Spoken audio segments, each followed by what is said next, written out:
For those of you that are new to our YouTube channel, welcome to Double Dog Dare. I'm AJ, I'm an orthopedic surgeon and an avid pilot, and my wife Kelly often accompanies me as we fly around with the kids in our Piper Aztec, posting videos about our family adventures, which we've done for the past year and a half. The format of this particular video is going to be a little bit different from our typical posting. With this video, we want to teach and encourage pilots to actually make the trip to the Bahamas.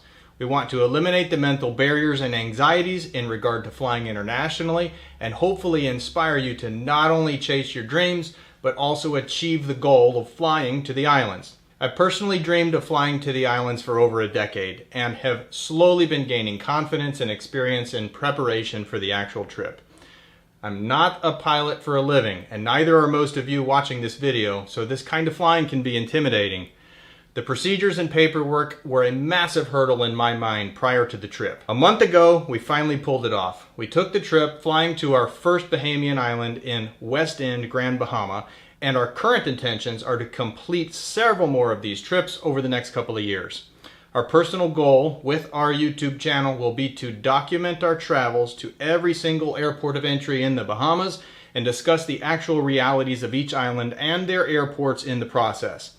The procedures and the paperwork will be similar for each of these trips, and the following video is intended to be a brief but comprehensive guide on how to get to the Bahamas and back safely and correctly in regard to the rules and procedures. If you're a pilot that's already made this trip, most of this video will be a review. Even I have completed only a single trip at this point, so my own depth of experience is fairly limited. However, I prepared a ton for this trip, and the information is still fresh in my mind, and I wanted to pass it along while also discussing the real, actual experience of our first successful trip. If anybody watching has relevant or helpful comments, please share these below in the comment section. These comments are greatly appreciated, and any suggestions we've got will benefit the inexperienced and apprehensive pilots who have yet to make this trip to the islands. As always, if you find this information beneficial, please push the like button. It encourages YouTube to push out this information to more viewers. More viewers means more dreamers, which means more pilots, more adventurers, and all of us in the aviation community ultimately benefit from this in the long run. If you're looking to see our actual trip to West End, Grand Bahama, our two previous videos, linked above, will highlight the flights and the area in which we stayed. Additionally, if you want to follow along on our upcoming family adventures, both in the US and the Bahamas, please consider subscribing. Without further ado, if you are looking for a guide of how to pull off a trip to the Bahamas, with the emphasis on the procedures and paperwork, you're in the right place. Here it comes. Let's get to it. First things first. If you are considering flying to the Bahamas anytime in the next several years, you need to buy this book now, The Bahamas Guide, put out by AOPA. We are not sponsored by AOPA, however, we found this super helpful and you need to get a copy. Honestly, I have 3 copies. I bought a print copy 5 years ago, another print copy 2 years ago, and I have the current edition in the digital form. Ultimately, COVID-19 got in the way of our travels 2 years ago, but we couldn't wait any longer. It was time for us to go, and the newest edition of this book specifically addresses the health requirements, which was important to us. There is no better resource for any pilot considering this trip than this particular book right up here. Buy it, read it again, know it, learn to love it, and you can thank me later for recommending it for you. So what do you need to have as pilot in command? You need to have a passport, a pilot certificate with English speaking endorsement, a current medical certificate, though basic med is welcome, and a restricted radio telephone operator's permit. This particular permit was not asked for during our travels, though I do have it. Actually, nobody whom I've ever discussed Bahamian flying has been asked for the radio telephone operator's permit, but nevertheless it's required. So my suggestion would be just to get it and keep yourself out of trouble. Lastly, you need to have a letter of authorization if the aircraft is not registered in the pilot's name. So what do passengers actually need? They each need to have a passport, a Coast Guard approved life jacket, and if children are traveling with only one parent, they must have a notarized statement of approval from the absent parent which states the dates of the trip. If your passenger happens to be an animal, prior approval and documentation for pets is required. Once you've established everything you need as the pilot as well as for the passengers, you should focus on your aircraft. Your aircraft needs several additional items. One item often overlooked is 12-inch aircraft registration numbers. You can see from our photo here that our numbers do meet the criteria, as does our Georgia G. Go Dogs! Additional items include the original aircraft registration and airworthiness certificate, a radio station license, which again, nobody seems to ask for, operating limitations and weight and balance, radio for two-way communication, and an ELT transmitting on 121.5 and 406 megahertz. You also need an altitude reporting or encoding transponder and a current U.S. Customs decal. In regard to the decal, this can take up to 6 weeks to be delivered. Ours was actually delivered in 4 weeks this year, and it has to be renewed every year, so don't forget at the end of the year to renew your decal. We did receive our decal in the mail prior to our trip this time, but just barely. I made a phone call to the customs office and they said as long as you have a receipt that proves that you've ordered the decal and paid for a decal, it would be acceptable at the time of your return. In that case, the actual decal doesn't have to be affixed to the plane, but it is strongly suggested. Now that we've covered required equipment, there is a ton of suggested but surprisingly not required equipment. First and foremost is a life raft. The life raft is not required, just life jackets for traveling to the Bahamas. To me, even with a multi-engine plane, not having a life raft on an ocean crossing seems a bit foolish and is beyond the scope of our own personal risk limits. So we had one on this trip and we will always have one in the future. Life rafts can be very expensive to purchase. Several $1,000s is often seen, so we currently rent one when needed from a place called LifeRaftStore.com in Melbourne, Florida, who will mail one to you. They don't sponsor us in any way, but they do a great job, so I would highly recommend them.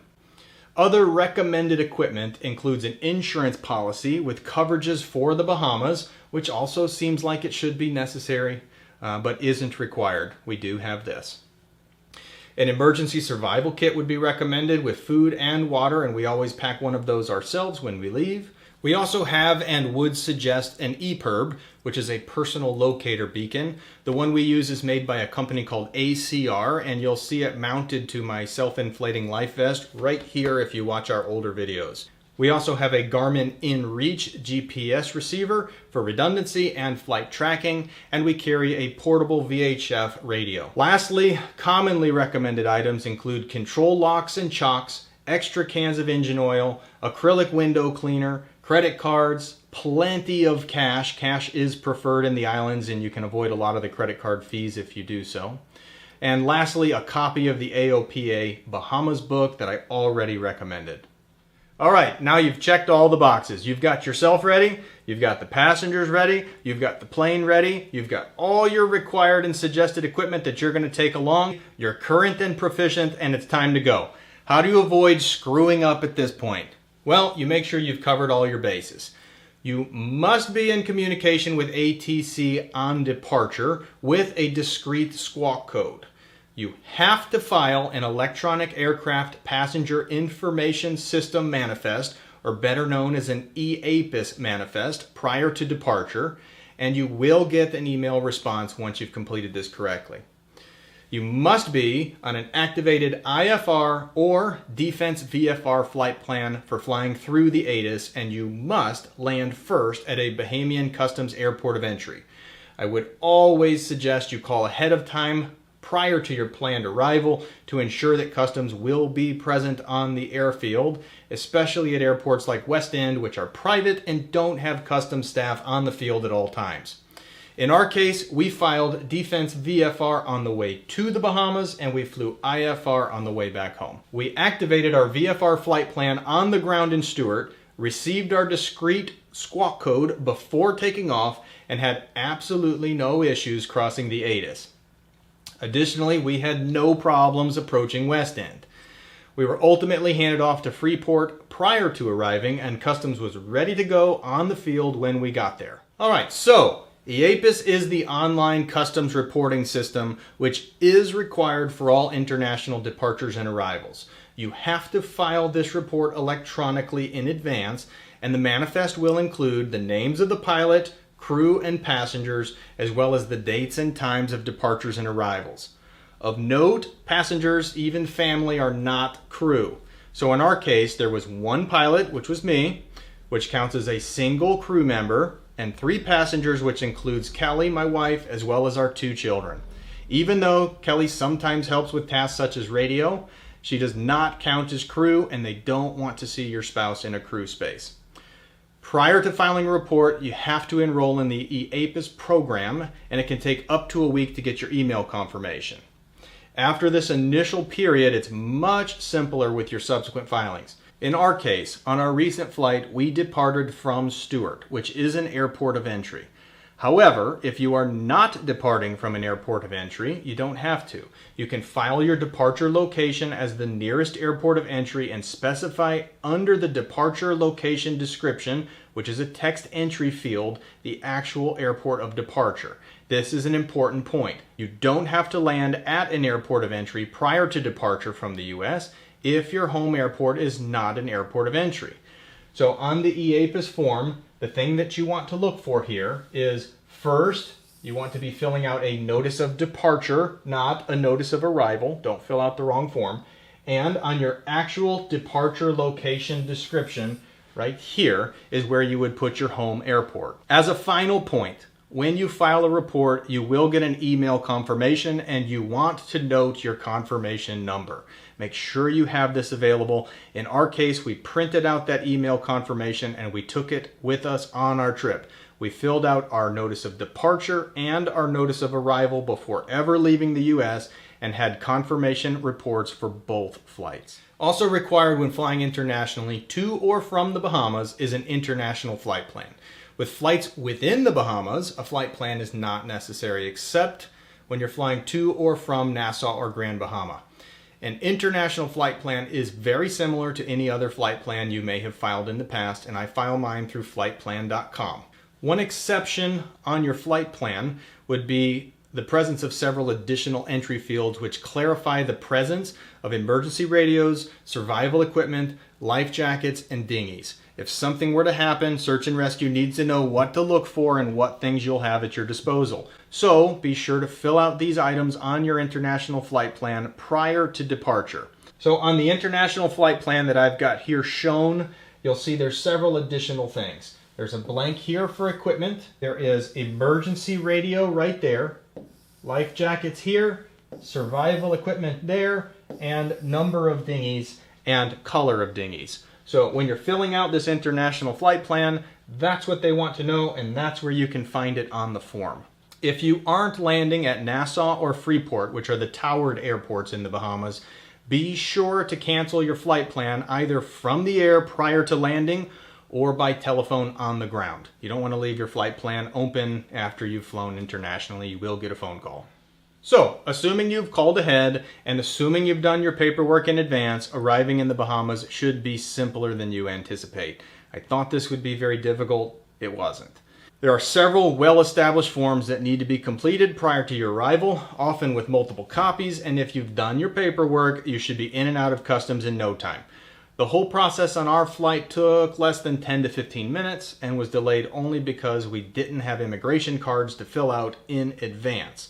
In our case, we actually met with the customs agents right here on the patio, and the whole process consisted of about 10 to 15 minutes with some Bahamian breezes in the background during our check-in.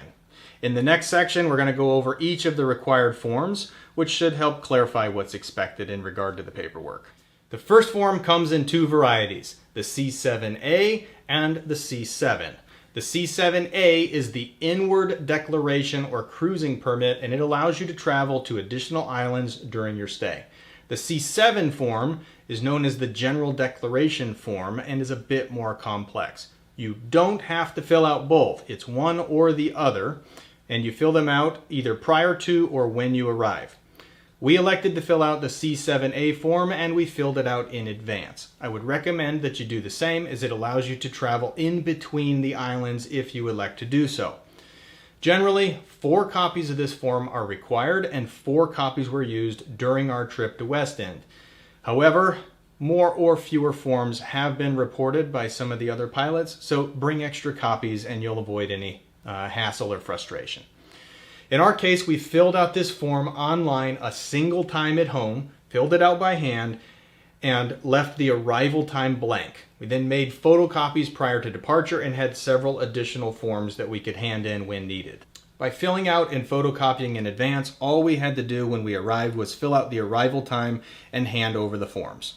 Specifically here on the form, you've got several blanks, but time of arrival is the only one that can't be filled out in advance. Leave that blank, photocopy the form, and have it ready to go, and that'll simplify your check-in. The alternative form to the C7A is the C7 General Declaration Form, otherwise known as Gendex. These forms are utilized for both inward and outward travel, so you want to circle at the top of the form for clarification. In our case, we were inward, and that's where you would circle the direction that you're heading, in or out of the islands. In general, when you check into the Bahamas, 3 copies of this form would be utilized, one for you, one for customs, and one for immigration. This form is a bit more complex, barely, requiring some more detail about flight routing, and doesn't specifically allow for cruising, so I would recommend that you check in with the C7A form and not the C7 form. When you go to leave, however, 1 copy of this form is still required, so you will need a copy of this form eventually. Make sure you take it with you. We elected to use C7A when we checked in, and we only used a C7 form for check-out. A health visa is absolutely required when you're flying to the Bahamas. Kelly handled all of the health visa details as well as the health insurance details, so I'm going to let her talk about that part. Shown here is the actual Bahamas travel health visa that we received prior to a recent trip.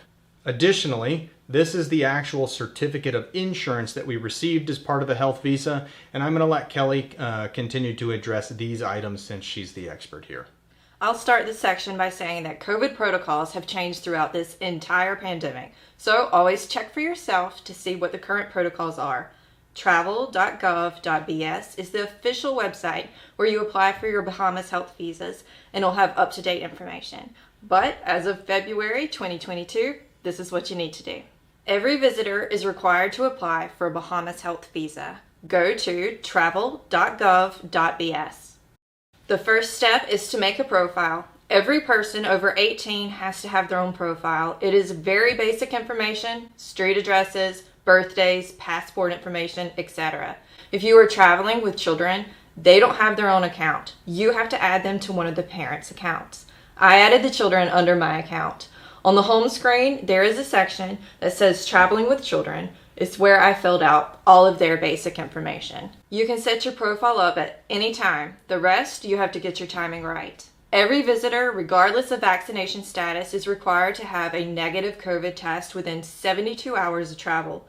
Your vaccination status just determines what type of COVID test is accepted. Unvaccinated, you need a PCR test. Vaccinated, a rapid antigen or a PCR test plus proof of vaccination is what you need. Once you receive your negative COVID results, you can then log back into your Bahamas Health Visa profile. Now you're going to go to the section where it says Add a Trip. Here you will fill out how you're entering the country, where you're going to go, and COVID test results. If you're watching this, it will probably be by private flight charter and your flight number is your tail number. You will also see a section about travel insurance. All visitors are required to opt in to the COVID travel insurance. This is included in the price of the application fee. For adults from North America, the cost for this application is $40. Kids in 11 and under are free. I said earlier that you had to get your timing right. Your test has to be taken within 72 hours of arrival, so that's 3 days to get it done. So depending on what type of test you need and the accredited lab's turnaround time, it depends on what day you need to get tested. We just went around the 72-hour mark just to make sure we got everything done. Our test only took a few hours to get back, but we just wanted to make sure. Also, the Bahamas Health Visa website says the applications can take up to 24 hours to be approved, so you need to leave time for that. But I submitted our applications after the kids went to bed, and at 6 a.m. the next morning, when I checked, they were approved. Adults will see that their status is pending until you pay the $40 fee, and then it will immediately change to approved. Make sure you print out a copy or two of that page that has the QR code for customs when you arrive. They actually keep a copy at West End, so a digital confirmation might not work. If you take multiple trips, you will need a new health visa for each trip. Your profile will still be there. You just have to go to the Add a Trip button and fill out your new information and COVID testing. And that's it. All right, continuing on. For each traveler, an immigration arrival card needs to be completed. We did not have these in advance. However, immigration provided us with multiple copies when we arrived. Additionally, we received some extra immigration cards to speed up our process next time. So when you are traveling and you're required to fill out these immigration cards, ask them for extra copies and it'll expedite your next trip to the islands. As the final required item for check-in, we needed to provide an arrival report. Arrival reports are only required at Nassau and Freeport or if you arrive in a multi-engine aircraft. Since we're flying a twin, it was required of us. Single-engine aircraft do not require an arrival report generally. It's not a big deal, but it is one more thing that you need to think about if you're flying in with a twin. You may encounter this form, a transire. However, this is only required for commercial flights or when cruising forms are not available otherwise. We traveled with multiple copies of every one of the other forms we could possibly need, so we didn't anticipate that we would ever need this form, nor was it used on our trip, and it won't be used by the majority of people watching this video. Even though this was not required as part of our flight, and I anticipate most of us will never see it, I do think it's worth mentioning in case somebody else encounters it in their travels. So for our first flight, we chose West End. West End is the closest airport of entry to our home airport, and we do have several friends that do fishing and boating in this area, so we thought it would be an easy first airport. Truthfully, it was fantastic. It seemed everybody at the airport and at Old Bahama Bay Resort nearby was interested in making the process as smooth as possible. You can see in the picture here that the runway threshold is displaced. You would not want to land here. The landing surface itself was quite good, beyond the displaced threshold, with no major potholes or irregularities which could damage an aircraft. As you can see, the customs office and FBO are located at the end of the runway on runway 12. The critical thing to keep in mind is that if you are going to fly into West End, it's private and requires permission to land 24 hours in advance from a gentleman named Ashley Smith. Please pay close attention to the AOPA airport description for this particular airport, as it's VFR only, daytime only, with limited times of operation. Permission to land must be sought in advance, and arrangements must be made for Customs and Immigration to meet you on the field. Additionally, departure requires 24 hours of advance notice. It's a great airport to land at, very simple to get in and out of, very close to the United States, though you can be denied landing privileges in the future if you don't follow the very specific instructions exactly. They're fully detailed in the AOPA book. At the time of departure, understand that departure clearance must be obtained by the airport staff from Freeport in advance. They will call and obtain clearance from Freeport for you. Furthermore, right after takeoff, make sure you initiate communication and receive a squawk code prior to crossing the ATIS. The truth is, it's simpler than it sounds. We loved our time over there, and we're definitely going to be back. But make sure you don't cross the ATIS prior to establishing communication and getting the squawk code, because you are real close to the ATIS when you leave West End. If you are looking for a good first stop in the Bahamas with generally pretty simple customs and immigration, consider landing and staying at West End. We had a great time. So one of the best parts about flying to the Bahamas is the simplicity in which you can island hop. Flight plans are not required from island to island unless you're flying to either Nassau or Freeport.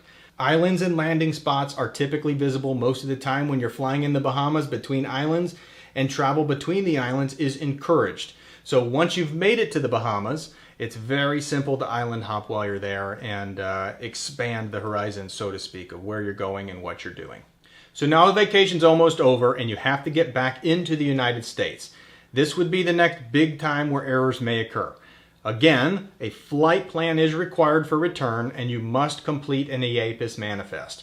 In regard to flight plans, you can file a flight plan in advance online, which is what we did, or you can file a flight plan in the air with either Nassau or Freeport Radio on 124.2 or 128.0. In our case, we elected to file IFR for our return to the U.S. to simplify the process. It's important to keep in mind that Miami can be reached via radio above 6,000 feet, and you should be speaking with Miami ideally before crossing the ATIS. It's always worthwhile to review the appropriate intercept procedures just in case you screw something up and a couple of jets arrive. It's never happened to me, it hopefully never will, but if the military shows up to say hi, you probably want to know how you should respond to them, and it is encouraged in the book that you review those procedures in advance just in case. You must complete a COVID test in the Bahamas within 24 hours of return to the United States, and you must return to an airport of entry in the United States. There are several general required items similar to those required for entry into the Bahamas. You need to meet with the Bahamian Customs and surrender your cruising permit, which is the C7A form you completed previously. You also have to complete a single C7 outward declaration form, and you will have to complete and surrender your immigration cards, pay a departure tax of $29 for each outbound passenger over 6 years old, and be sure to call Customs in the United States 1 hour prior to the planned arrival. You can call greater than 1 hour in advance, especially when you're traveling from one of the out islands that require more than an hour of flight time, but it's a minimum of 1 hour that is specified. If your flight happens to be a commercial flight, you will also need to pay a $75 customs processing fee. In our case, we chose to return to Stewart, which is pictured here, and if you choose to do so, you have to be aware that a small convenience fee is also assessed in Stewart. In our case, the convenience fee was less expensive than the cost of fuel to one of the alternative airports of entry. Stewart is our home airport, and we just elected to come back into Stewart. Arriving back into the United States proved to be very simple, much easier than I thought it was going to be, and they did elect to check our COVID tests. However, many pilots that you speak to prior to making a trip like this may say that they didn't check it routinely. Be ready. In Stewart, they did check our COVID tests, and make sure you do what you're supposed to do to stay out of trouble. It's as simple as that. As we've shown before, an EAPIS manifest must be completed. This is near identical to the form completed for departure. Just be sure on your way out of the United States, you complete a notice of departure, and on the way into the United States, you complete a notice of arrival. So in this case, where previously we had a notice of departure, we've now got a notice of arrival for returning to the U.S. Always, always, always call Customs at least 1 hour in advance prior to your proposed arrival time. This notice of arrival does not do this for you. You have to pick up the phone and call prior to taking off. Still required and unchanged from previous instructions, an IFR or Defense VFR flight plan must be completed. It can be filed online or it can be filed from the air and will be closed at towered airports in the United States at time of arrival. So when you checked in, multiple copies of the C7A form were filled out and turned in to the customs official. You have to give this one back to the customs official at the time of departure, so don't lose it. In our case, the customs official held onto our form during our stay as we didn't plan on leaving West End or flying to any other airports on this first trip. However, if you are island hopping, you should retain a copy of this form for yourself, as this form needs to be returned at the time of your departure and allows you to island hop while you're there. Whereas this C7 customs form was optional upon entry to the Bahamas and was replaced with a C7A form in our case, when you're departing, a copy of this form is required. So keep in mind when you're filling out this form, even if you're traveling with family, the total number of crew in a single pilot situation is 1. The total number of passengers on this stage, which in our case, there was my wife and 2 children, was 3. 3 embarking and 3 disembark. You're going to want to fill that out here and here. Just below that, it says through on the same flight, right here. That should be 0 as long as everybody is getting on and off the plane with you. In regard to cargo manifest sheets attached, which is this section here, simply put, this wasn't applicable to our situation and won't be applicable to yours unless you're transporting cargo, obviously. As a final point, we have outward and inward at the top of the form. Make sure when you're departing, you circle outward at the top of the form if you want the form to be correct. The last item required by Customs and Immigration in the Bahamas is the departure card. Questions are asked on the card regarding the overall quality of your trip, the feeling of safety in the islands, etc. We had an awesome time, and I had nothing but positive things to say on this form. We would without reservation encourage additional people to visit the Bahamas, and that's really a big part of why we elected to make this video. We want other pilots to get there. As a final item, when returning to the United States, a COVID testing attestation may be required. In our case, we provided the attestation forms to the customs official, and they elected to review each of our COVID testing results from the previous 24-hour period. Our agent did tell us the story of a recent traveler that had gone through the Stewart office after testing positive with COVID, and she was fined. You can't do this. So if you are COVID positive on your pre-travel testing in the islands, you can return to the United States. You just have to make sure you return to the correct office. You want to ensure you go through the appropriate customs office, and my understanding is that this will either be Fort Lauderdale or Miami, as the CDC has offices in these locations. If you are COVID positive, confirm your travel plans with customs in advance to ensure you don't get hit with fines when you get back to the United States. So that's that. We've reached the end of this video, and we hope you've enjoyed it. If you're thinking about flying to the Bahamas, let me remind you about our first slide. Buy this book. Everything in this presentation and much more is contained in the book, and it absolutely will keep you out of trouble as you plan and make a flight like this. Keep in mind, much of the economy of the Bahamian Islands is based on tourism, and the combined effects of recent hurricanes and the COVID pandemic continue to hurt the people of the Bahamas substantially. They very much want and appreciate pilots over there, and if you are contemplating a flight, I think you'll only find the warmest of welcomes if you elect to go. You'll have a wonderful time. We certainly did. We hope to see all of you at Sun and Fun in the upcoming month, and go Dogs.